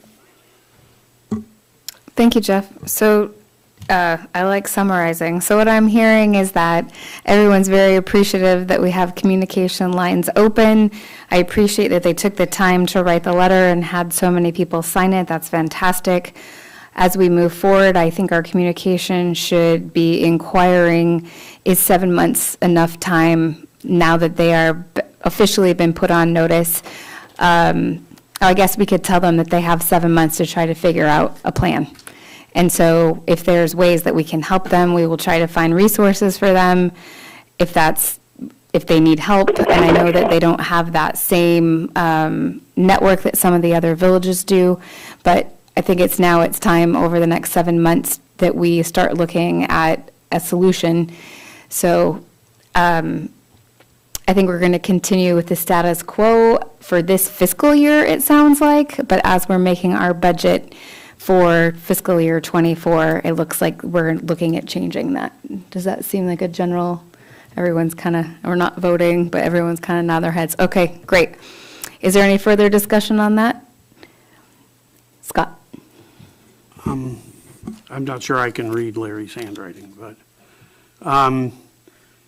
Mindy Pruitt at Kodiak Housing Authority worked with people at the meetings that used to be at Kodiak College between the villages and the borough, I know, and the forums. And if we can find them to try to help facilitate this and to look at Denali Commission and the Rasmussen Fund and Murdoch Fund down in Portland, there's several different ones, to try to find a way that they can, I mean, because my understanding is there's 28 people that live in Carlick. And no matter what the tax burden that they have is, it's not going to be enough. And in order to support $100,000 a year for a building. And like other people have said, it's been 5 years, or it will have been 5 years. We want to try to help them in any way we can, and we want to make sure that the facilitation of the dialogue is the important part right now, with the notice that 7 months is not very far away. Larry? The person that coordinated the regional forums for Mindy was Robbie Townsend Venel, and you probably know she is. Somebody from Port Lyon. Now, I was just trying to find, I got an invitation for the next one.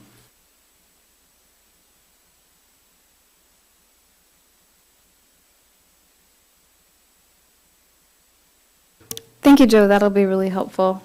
I think anything that we can do to open up those communication lines will help both of us. All right, anything further? All right, now we will move on to the application for the Local Assistance and Tribal Consistency Fund. Ms. Dora. Evening. Here is a third flavor of ARPA money that we are eligible to receive. This is two-pronged. First is local assistance, and the second prong is a tribal consistency part. The local assistance was allotted $1.5 billion, and the tribal consistency was allocated $500 million. For the borough, we fall under the local assistance part, and this is based on acreage in PILT and revenue sharing programs. Not going to get into the difference between the two. They're both federal. And this is a stabilization for revenues from the acreage that's under those two programs. So this is not coming before you as any kind of allocation for spend. This is just the permission to apply for the grant. So, Any questions for Dora? Scott?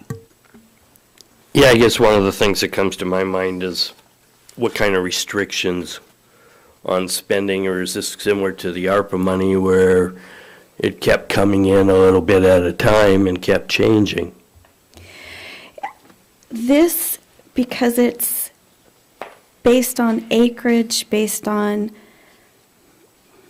whatever, the two different webinars I've watched on this, both say this does not have the onerous restrictions that the other ones had. However, the other ones said you could use it for other things, and then it turned out later you couldn't, which is one of the primary reasons why I just listed some purpose examples that they had in the webinars, and that we're not asking for allocation of the money right now. We're going to see what kind of Treasury guidance comes out later for this. But this time we get to accept it before we get the money. Dave? So during the agenda setting, there was a question asked, and just to point out that answer, the rural communities did get their own share of this. So this is what's allocated to the borough. The rural communities did get their rated portion based on a similar formula. Thank you, Dave. And I believe that I also asked about the timeline, that there was no urgency in spending the money on this, correct? We have quite a big... There is quite a long timeline. So long as you want to report, you can keep, hold of the money until you decide what to do with it, unlike the others that have a project completion date of 2026. Great. Scott? Yeah, I was also surprised in reading that, as long as you wanted to keep it open. I'm very much in favor of applying and accepting the money and figuring out what we'll do with it later. Thank you. Scott? Do we know the amounts that the villages got? I do not. Can we find that out? We probably can investigate that. Okay, thank you.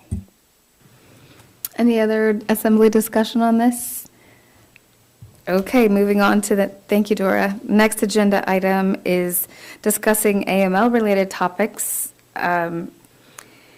about revisions to AML's policy statement, voting delegates during business, and the authorization of an elected official to run for an AML 2023 Board of Directors seat.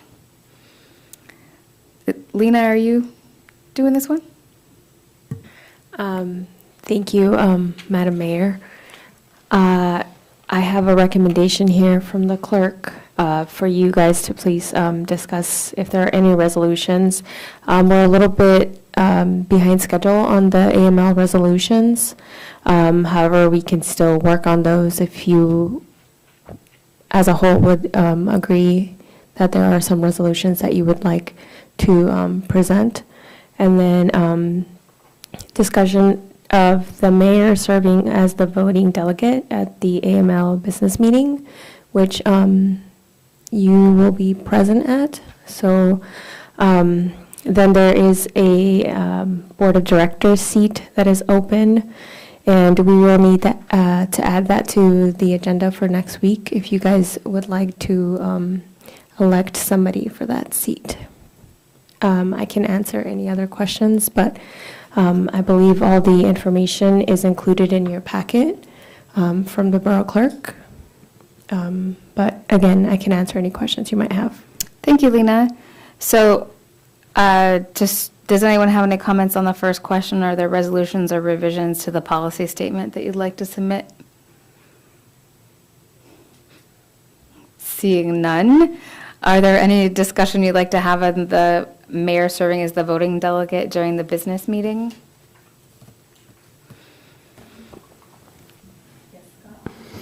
Yeah, it's fine with you doing it, but I think it's appropriate if something happens and you're not there, select an alternate.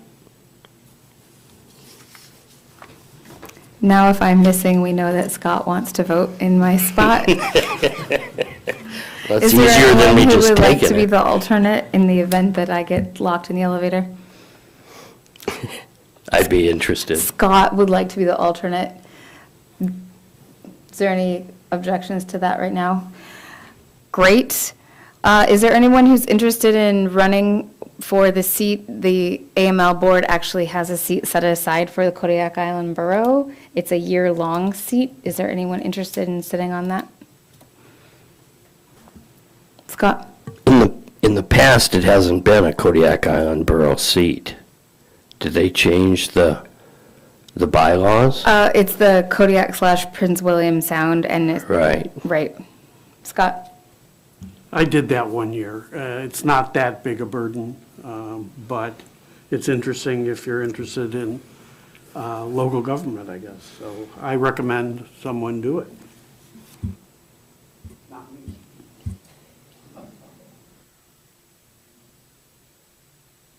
Larry? Oh, I was just going to suggest Scott. I don't know anybody who loves borough government or any kind of government more than Scott. And he's obviously interested, and the silence from the podium here indicates that there's not a lot of competition for this. Scott, are you interested in that? Well, there's been a fair amount of competition for the position in the past, and then it doesn't help when the city of Kodiak puts someone in there to run against the Kodiak Island Borough rep, which is what happened 3 years ago when I did run for it. So I wasn't impressed. And then basically we were in there with so basically Kodiak split the vote and it went to the Lucians. That's what happened.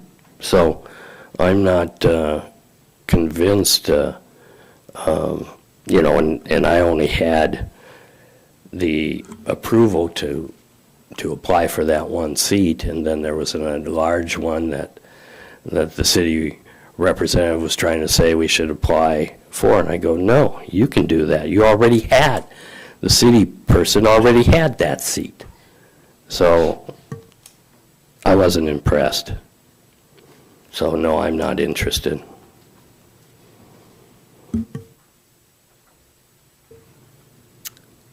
All right, Lena, it looks like there's no one interested in that seat right now.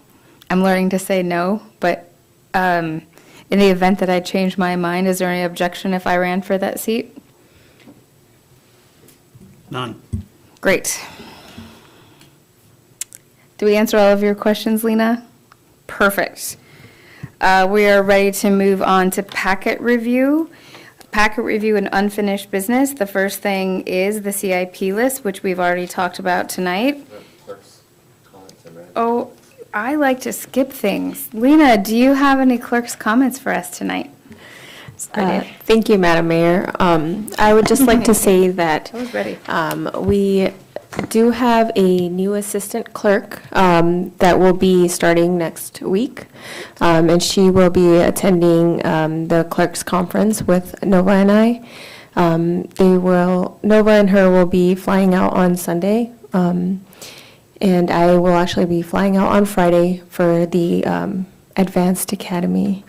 But the clerk's office will be out until Wednesday, December 7th. So we're working on our education, and I'm very close to getting my CMC, so I really need to do that Advanced Academy.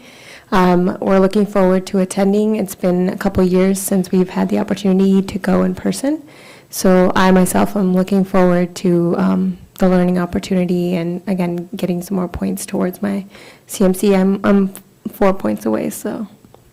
Nova is out. She will be here for the regular meeting, but if you guys need any help with anything, I am in the office, and we do still have our temporary assistant, Brian. So just shoot me an email or give me a call if there's anything I could do for you guys.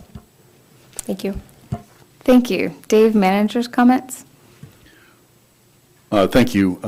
I would like to say that we had a pretty successful employee brunch this past week. I really appreciate the folks from the assembly and the mayor that came to interact with the staff.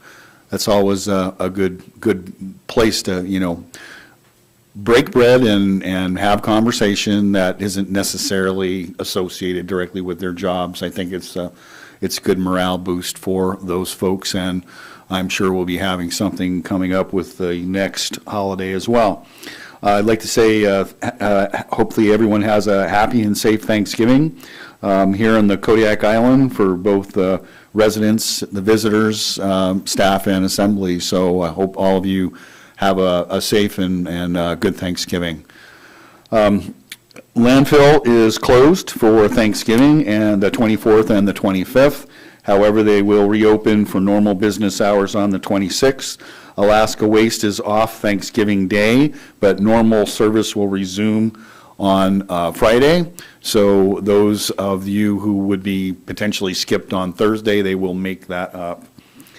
I did meet with, there was some conversation about the pool earlier, and I met with the school district representative, maintenance representative, as well as one vendor in regards to Peterson Elementary roof, facade, and sidewalls. Their report was astonishing. I will put something together. They believe that from what they investigated, the damage is not only for the roof, but there's a facade system on that school as well as the middle school that was designed and is perfect for application in Arizona. Although Alaska begins with an A, we are not in Arizona. So consequently, there's probably additional degradation. I will be talking with our architects and see about pursuing that. The other item we discussed was the pool, and I said this earlier, I would throw out an educated guess that we'll probably be looking at somewhere between $4 and $5 million to fix the pool. and that is going to need to be done sooner than later. Otherwise, we will have a warehouse, which the school district is screaming for, so. In the manager's department, we have been busy as far as applying, so we submitted a notice of intent to apply for the Community Transportation Program, the CTP, and the Transportation Award Program, or the TAP, and we have been notified that we do qualify and will be having meetings next week for pre-application discussions as to what is qualifying and what is not. In addition, through DOT and public facilities, we have been notified that our request for participation in the Community Road and Improvement Grant Program is also eligible, and we'll be having some follow-up conversations with those folks. So what little staff we are applying for, it seems that we're being successful, so I hope to keep that moving forward. We also have U.S. Fish and Wildlife will be here on December the 5th to talk about funding associated with stream rehabilitation. We've been very successful with those folks, and I want to keep that relationship going. And I had stated that the manager's staff, so basically myself and likely Megan, will be traveling to Larson Bay to sit down with those folks, develop a list, and hopefully sign the paperwork with those folks. But we need to start having some face-to-face with everybody on the island, not just Zoom calls. Zoom calls are cool, but they're just Zoom calls. They're very impersonal. And the last thing I'd like to state is that the city of Kodiak asked us if our architectural review board would sit down and go through their fire station plans. So we are actually going to be doing that on November the 28th. We've provided the plans to the architectural review board. I think this is good, pardon me, politics to play with the city. We're having trouble enough keeping good qualified board members on that board, and maybe this is even a board we could look at potentially combining with some of the city functions, because we all utilize all of these facilities. That fire station affects everyone on the road system. So that's all I have tonight, unless anyone has any comments. I will add one more thing. Dora and Seema over the next couple of weeks are going to be taking some vacation, well-deserved. So when they're gone, we're going to leave them alone and let them actually have a vacation. So I'm not going to put the Dora name tag on, but you run my stuff through me. So thanks very much. Thank you. Scott? I have a couple of questions. Have we found any way to talk to DC about help with Peterson? Washington, D.C., is Sullivan working on that? Do you know? We would likely go through Sebastian Kelly, our lobbyist there. We haven't had any direct conversation as of, I can't say that Megan and I have discussed specifically Peterson School. I was just wondering, with the new discoveries of the facade and everything, whether that brought it up a notch and made it more important because we might have to close it or something like that. This information literally came to me yesterday. Okay. Then the other thing I wanted to say was that in Larson Bay, there's also an issue with their electrical system, which is driven off that reservoir up there too, that supplies water. So you might want to include that on your list to talk to them about. The last time I was on the assembly, where each assembly person was assigned a village. And I think we've lost, due to COVID and other things, we've lost this connection with the villages in measure. And it would be good to return to something like that. It does cost money, but it turned out for me flying there, I just teamed up with Canna, who flies to these villages fairly frequently. And they were very generous in allowing me to fly along. And I think we might want to do that again, because it's not just the story in Carlick or in Larson Bay, but all of these. They were on the planning and zoning CIP list. it had something from Old Harbor that was dated 2012 and is way out of date in terms of funding, and we might want to revisit that if that's going to end up on our CIP list. Yes.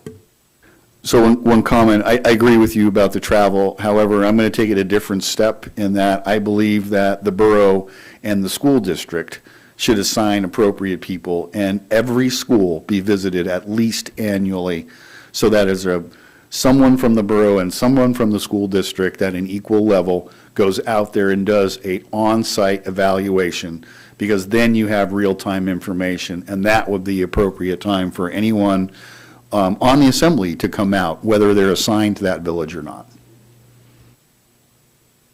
Larry? Just a comment, I have met with Senator Sullivan and Senator Murkowski face-to-face regarding Peterson Elementary School. Certainly not the new information that you have over the soffit or the facade, but they did get a comprehensive packet on what's going on in the school. And it was projected in terms of it's a military school, essentially, even though it's owned by the borough. It serves predominantly military children, plus kids from Bill's Flats. So that contact has been made about a year ago.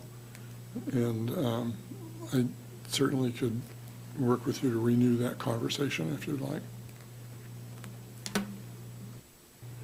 Thank you. Any other questions for Dave?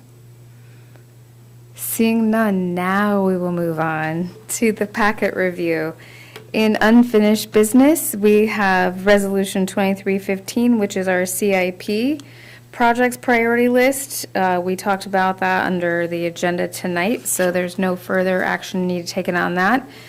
We have one resolution, which is 2317, authorizing the manager to accept the local assistance and tribal consistency fund. We also talked about that during our agenda under letter D. So we will look at our ordinance for introduction, or it will be fiscal year 23-12, amending the Kodiak Island Borough Title 15, Buildings and Construction, Chapter 40, Building and Lot Numbering. And we have Seema here for a staff report. Good evening. So when I was preparing this agenda statement, I had to go back to the drawing board a couple of times because I can talk in circles and people find that confusing. So with that said, I apologize if my agenda statements were confusing to any of you, and here I go trying to explain it. Currently, KIBC 1540-080 procedure states that addresses for newly created lots will be assigned during the preliminary plat review process. If someone came in today with a preliminary plat, they would have to go through the Planning and Zoning Commission for approval of that plat, or if it was able to, it could go through the abbreviated plat procedure. No matter which way this plat is received by community development, preliminary or abbreviated, it would need to be addressed. So it would have to have each lot addressed. After a plat is approved, the owner would have 24 months to bring that plat back to community development for final approval. 2 years. Then it would be submitted for it to be recorded. Additionally, final approval would include any conditions that either the commission or the director has given the owner to do, as well as additional information that needs to be provided per code. For example, let's say someone brings in a plat that has a flag lot on top, no flag in the middle, and a flag lot on the bottom portion of this new subdivision. And it just so happened that code says that you can have 2 flag lots, but they can't be together. So the new owner has to decide how he's going to have to rearrange that subdivision that's already been addressed. That alone changes the addressing of all 3 of the lots because of where the driveways, where the flag lots, everything where the improvements would be located. And that is a condition of approval, not a condition for denial. So here you've had all of these addresses done, and now at final approval, you're going to have to change all of those addresses. And they have 2 years to submit that final plat. It's such a long time. As of today, I have 11 preliminary plats that were not brought back to the community development for final approval since 2019. While it may not seem like a lot, there's a lot of work that a GIS analyst would have to do and not push into the GIS system because it's not final and it's not approved and it's not recorded. So it can't be out there reflected in GIS until that final plat is recorded and assessing has created the new records in our CAMA system. Probably the most important issue that would be that once an address is assigned, we're required to send this information to 10 different agencies, including city or borough fire departments, policing authorities, and Kodiak Police Public Safety Answering Point, PSAP. Sending information multiple times on the same lots or on lots that don't even exist yet can create errors in getting someone to a correct area in an emergency situation.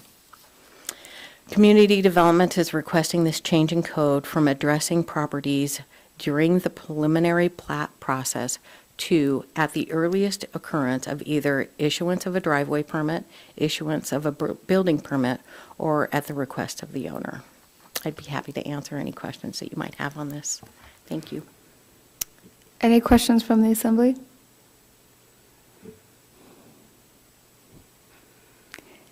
Seeing none, thank you. Next in the packet review will be other items, the appointments of Assembly member representatives to different boards and committees. Does anyone have any comments, questions, or complaints?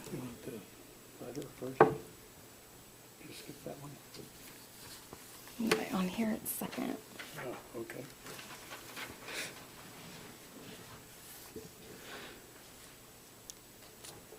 Seeing no questions, we'll move on to the final. I have- Oh, yes. Mr. Smiley. On the top of this in red pen is something I can't read. I think it's Health Committee, but Yes, sorry, I was writing a note to myself, not knowing that was going to get copied to all the Assembly members, but on the left side of your paper, I wrote the Healthcare Focus Group, and that had Jeff and Jared on it right now. And that the other thing was the Consolidation Committee was chaired by Jared as well. thank you. Those were just things that we had talked about that weren't necessarily on that list that I wanted to account for.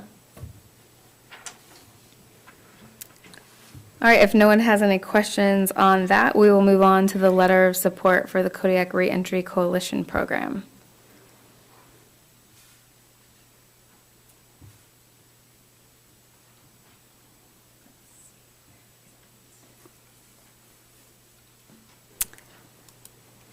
Lena, do you have a staff report on that? I know that Nova's the one who helped write that.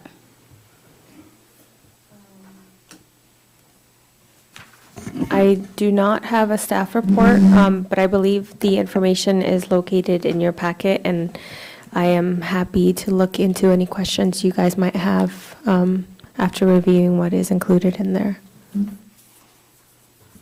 So we had a draft letter come in, and I just asked Nova to have the borough show its support and that this is clearly a good program, and I asked that we made sure that when we were showing support, we weren't promising monetary support, not knowing what our funding would look like or our nonprofit funding would look like in years to come.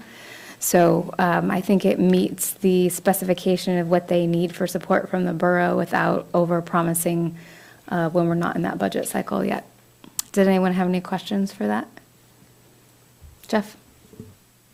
Yeah, as I read through this, what I kept thinking about is, and I think this is wonderful, and I fully support this, but what I kept thinking about is the amount of members of our community that deal with addiction or addiction issues, and that sometimes that does lead to incarceration. And then I started thinking about that opioid settlement money that we received, and I wonder if there's something that may be a consideration down the road as to if there is monetary support that we could use some of that settlement money for that may tie into their mission that helps support members of our community throughout the borough.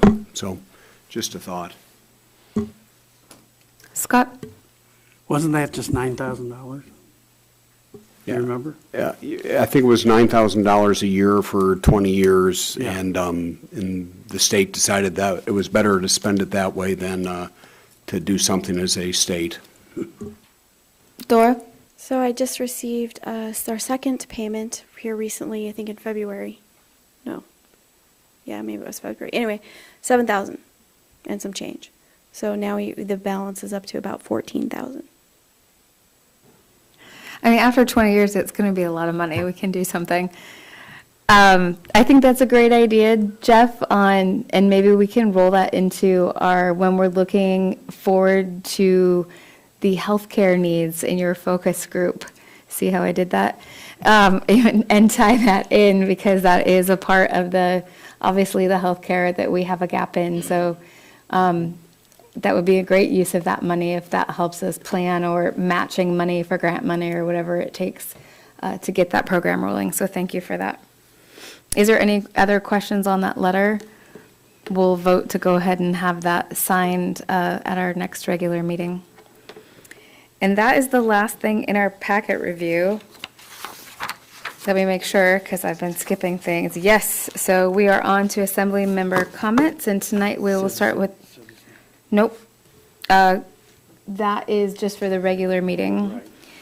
But I mean, the chances are that I probably skipped it if it was there, so thank you for reminding me. Assembly member comments tonight, we will start with Joe. I think I talked enough tonight, no comments, thank you. Thank you, Joe. Jared? Just thanks to the staff and the clerk's office for putting all of this together. There's a lot to get through tonight, so I really appreciate their work on that. Thank you, Jared. Jeff? Yeah, I certainly would like to thank staff and the clerk's office for the materials, and wish people to have a good beginning to a holiday season, and have safe holidays. Thanks. Thank you, Jeff. Scott? Happy Thanksgiving and no further comments. Thank you, Scott. Larry? Just a few comments. Basically, I'm new to the Assembly, and I know that you have a strategic plan, but I'd like the Assembly to think about maybe hosting a public review of our strategic plan, sort of an open public discussion, not a revision, but to present it, because it really is the framework that we develop our budget from and our vision.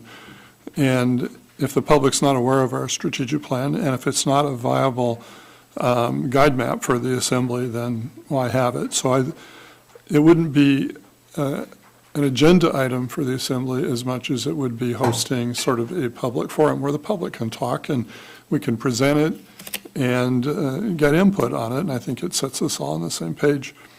I also would like a possibility down the road and to have a complete comprehensive presentation of all of our borough facilities and what the liability. I know that Dave Conrad's very familiar with that, and there's a lot of nuances, but you know what's coming down with our auditorium in terms of deferred maintenance concerns, everything from the NOAA building, and so that the public really understands the kind of facilities liability that we have and how we take care of it. And then again, that will guide budget discussions as we grapple with how to allocate money to prevent major catastrophes from happening down the road. And I think it would be really good for the public to really understand, where we are, so that when we do allocate, the very little money that we have, they'll understand. Also, I appreciate sometime on the agenda has been requested a discussion of our procurement protocols, not necessarily needs to happen right away, but somewhere on the list. And also, if the Assembly could consider writing a letter to the State Department of Transportation to put in a traffic light at the intersection of Rezanoff and Mill Bay and is it Woodland Acres, that road right there, to put some kind of traffic device there.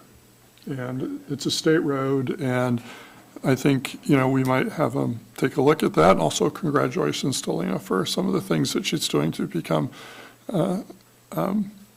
sharpen her skills and confidence. And from what she's done tonight, certainly it's having an effect. So I wanted to say that. I apologize for this list. Also, I think it would be really good for the borough to host, and I certainly know that Fish and Game and Fish and Wildlife would do it, is to host a community forum on bear management in the community. You know, there's just lots of discussion. You know, when I grew up, I never saw a bear, and I hunted all over here when we used to have woods all around us. I never saw a bear until I was 18 at the zoo in Seattle.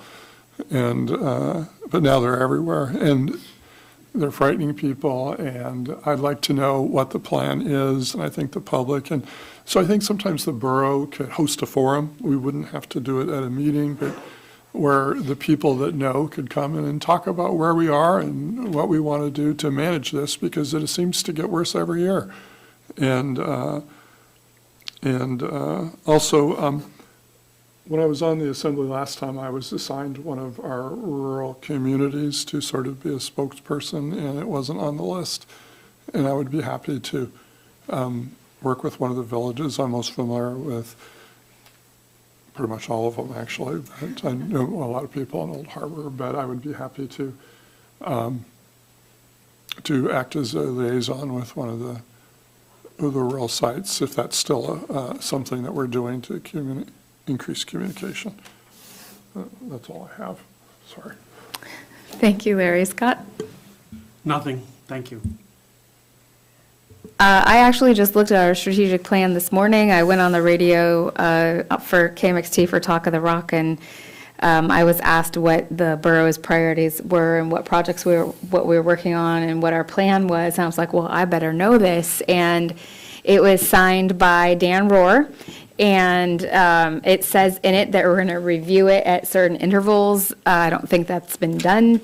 It looks like it's the original document from when it was made. And so I think that we're going to also see that pop up on a work session, not only for the community to review, but for us to review and redo our priorities and where our strategic, a lot has changed since 2018. So not even COVID related, but that, you know, that's in there. And so I think that that's something that we're going to look at.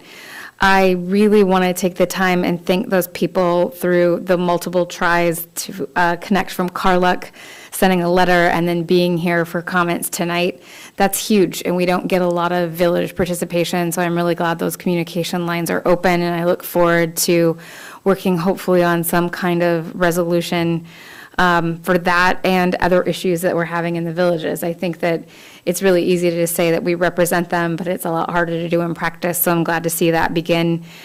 Our next joint work session with the city is going to happen in January, so if anyone has topics they'd like to work on with the city, I know we're talking about the restart of our fisheries work group again, so those people that just got assigned that, you're welcome. And then the other thing is our next regular meeting is December 1st at 6:30. It'll be here at the Assembly Chambers, and I hope that everyone has a happy Thanksgiving. And with that, we will adjourn. Good night.